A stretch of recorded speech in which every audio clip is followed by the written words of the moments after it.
Well, an intelligence official reporting that U.S. military hackers have penetrated Russia's electric grid, telecommunications networks, as well as the Kremlin's command systems, making them vulnerable to an attack.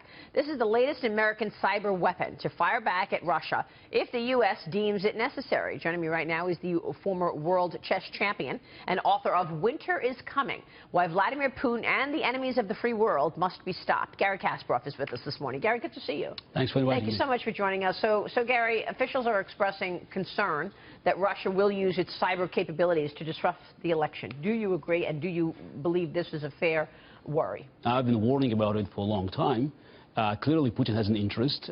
Russian propaganda machine has been supporting Trump. Probably there's more Trump on Russian television than Putin these days. Why? Look, there are many reasons. I mean, I'm sure Putin views Trump as the sort of ideal counterpart for his geopolitical agenda. And also, let's not forget, Trump, who is not famous for his consistency, has been regularly praising Putin and Putin's foreign policy, even undermining Mike Pence and other top Republicans. And also, we're yet to find out, go to the bottom of Trump's relations with, say, Russian oligarchs who rescued him in 2008 from the bankruptcies. And also, I would love to know more about Trump's visit in Moscow in 2013. He was there, Miss Universe, and we know how KGB can, work with people that have interest in. And do you think that Trump may not be able to resist his temptation to grab women by the intimate parts of their bodies in Moscow? And KGB didn't record a full motion movie about it? All right, let me push back on a couple of things there. Number one, the FBI told us last week, Jim Comey said, they found no evidence of a connection between Trump and Russia, number one. Point number two, wasn't it Hillary who sold 20% of the U.S.'s uranium to a Russian company that was backed by the Russian government and then got $100 million plus into the Clinton Foundation? Isn't that the real relationship, Clinton-Russia? I feel sick when somebody asks me to defend Hillary. But there's only one good thing I can say about Hillary. We know exactly how bad she is. So it's almost transparent, all her wrongdoings. So money from Qatar, from other countries. So if she's elected, I think it will be very difficult for her to promote the interest of those donors because we know everything. My problem with Trump that we have no information about his potential connections with Russian oligarchs and other connections with Russia. Yes, FBI didn't find out, as Comey said, but did they look for it? Because it's not about just going to the servers, but it's also looking for the reasons why he was so consistent in defending Putin's foreign policy and freaking out American allies. In Europe, it's almost a state of panic. In Eastern Europe, they're expecting Putin's aggression if Trump is elected. Yeah, Garry, I've got to ask you about this take because we've seen what happened with this administration, right? Vladimir Putin went into Crimea and took it with no recourse, and that is partially to blame on this administration, which she was a part of, and voting for her is another 4 years of that. She will just... I was one of the harshest critics of this administration. The problem is, Trump is now, if we do believe what he has been saying consistently against the advice of many of top Republicans, he's going not just to continue Obama's policies, but to actually turn them into kind of a grand bargain.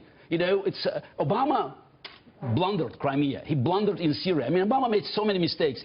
His foreign policy is and Hillary did the reset. She did the Russian absolutely. She set this precedent. Oh, look, yes, we know how bad she is. The problem is, when you look at Trump's, for instance, decision to change only one paragraph in Republican platform at the convention, it was about Ukraine. And also, Trump has an affection for dictators and strongmen. He praised, Tiananmen massacre in 1989, and, he failed to criticize Putin where he had numerous opportunities. Yeah, you act like it's him, though. It'd be his administration running this. I mean, I think you can't pin it all on one man, as in solo Donald Trump, where you look at Trump is not listening to his advisors now when he's a candidate. Will he listen? Well, he has, and that's why he's come back in the polls. This whole Russian narrative, he's reading a teleprompter. No, he's reading a teleprompter. Yeah, that's exactly. As long as he's following the line on teleprompter, he's okay, and that's why he's catching up because Hillary's so bad. But there's evidence to suggest that Hillary Clinton is going to be easier on Russia, that she has connections to Russia, that she's done this. So how can we make this Trump narrative stick? We don't have any evidence of it.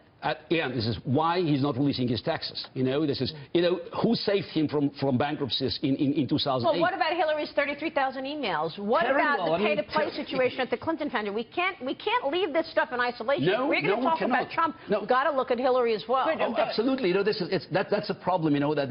Both parties, in my view, must be disqualified for forcing Americans to make this horrible choice. It's an insult for American democracy that you have this great country has to choose between Hillary Clinton. Absolutely. This is a choice. And again, I know how bad Hillary is, and I'm not comfortable with this, but I'm afraid that, if Trump is elected, the Constitution of the Republic could be in danger. But the distinction between Trump and Hillary, to many, is the fact that Hillary Clinton has been in a job where she was meant to represent the American people, and she instead acted in her own self-interest to enrich herself, and not only made decisions or was part of decisions that put America at greater risk, but then she used the job and hid information from the American people and then enriched herself. That's the distinction to many people, is she was there, she was paid by the American people, and she essentially took that money and stuck it in her pocket and then some. In my view, she's the second worst candidate in U.S. history. But unfortunately, she's lucky because she's running against Donald Trump. And my question is, why Vladimir Putin, KGB and Russian propaganda has been consistently supporting Donald Trump? And while we're talking about the possible disruption of U.S. elections, it's not just they want to just meddle with U.S. elections. They want to create chaos. And unfortunately, what Trump has been saying, it perfectly fits Putin's geopolitical agenda. Ask Europeans. Just ask people around the world, traditional American allies, who are terrified by a possibility of having Donald Trump. Yeah, they should also step up, though, because they've actually stepped back and they haven't held Vladimir Putin accountable as well. So they have themselves to blame. Well, Putin, you're talking about Estonians, Latvians, Lithuanians, Poles? No, I'm not talking about the Eastern Bloc. I'm talking about Germany, France. Vladimir Putin has built probably the most successful spying and lobbying network since Comintern. And, he was very successful in penetrating European political, business, and financial circles. Now he wants to do the same in the United States. Yeah. And I've been saying it for a long time. That was a top, priority of this administration. Unfortunately, Obama was too slow to react on it. And, history will hold him responsible. Putin hates Obama. No, no, it's not about... No.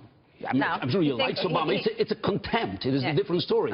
Because Obama gave everything Putin wanted.